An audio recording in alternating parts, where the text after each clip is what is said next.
Jean, chapitre 20. Le premier jour de la semaine, Marie de Magdala se rendit au sépulcre dès le matin, comme il faisait encore obscur, et elle vit que la pierre était ôtée du sépulcre. Elle courut vers Simon-Pierre et vers l'autre disciple que Jésus aimait et leur dit « Ils ont enlevé du sépulcre le Seigneur et nous ne savons où ils l'ont mis. » Pierre et l'autre disciple sortirent et allèrent au sépulcre. Ils couraient tous deux ensemble, mais l'autre disciple courut plus vite que Pierre et arriva le premier au sépulcre. S'étant baissé, il vit les bandes qui étaient à terre. Cependant, il n'entra pas. Simon, Pierre, qui le suivait, arriva et entra dans le sépulcre. Il vit les bandes qui étaient à terre et le linge qu'on avait mis sur la tête de Jésus, non pas avec les bandes, mais plié dans un lieu à part. Alors l'autre disciple, qui était arrivé le premier au sépulcre, entra aussi, et il vit, et il crut, car il ne comprenait pas encore que, selon l'Écriture, Jésus devait ressusciter des morts, et les disciples s'en retournèrent chez eux. Cependant, Marie se tenait dehors près du sépulcre et pleurait.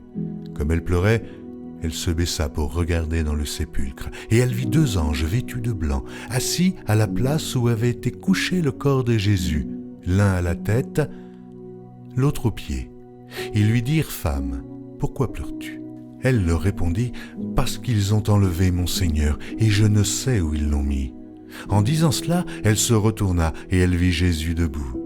Mais elle ne savait pas que c'était Jésus. Jésus lui dit « Femme, pourquoi pleures-tu ? Qui cherches-tu » Elle, pensant que c'était le jardinier, lui dit « Seigneur, si c'est toi qui l'as emporté, dis-moi où tu l'as mis, et je le prendrai. » Jésus lui dit « Marie ». Elle se retourna et lui dit en hébreu « Rabouni », c'est-à-dire « Maître ». Jésus lui dit « Ne me touche pas, car je ne suis pas encore monté vers mon Père, mais va trouver mes frères et dis-leur que je monte vers mon Père et votre Père, vers mon Dieu et votre Dieu. » Marie de Magdala alla annoncer aux disciples qu'elle avait vu le Seigneur et qu'il lui avait dit ces choses.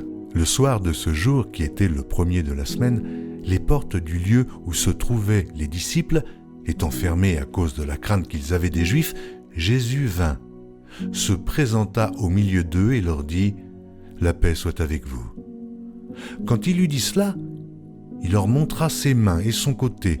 Les disciples furent dans la joie en voyant le Seigneur. Jésus leur dit de nouveau « La paix soit avec vous. Comme le Père m'a envoyé, moi aussi je vous envoie. » Après ces paroles, il souffla sur eux et leur dit « Recevez le Saint-Esprit.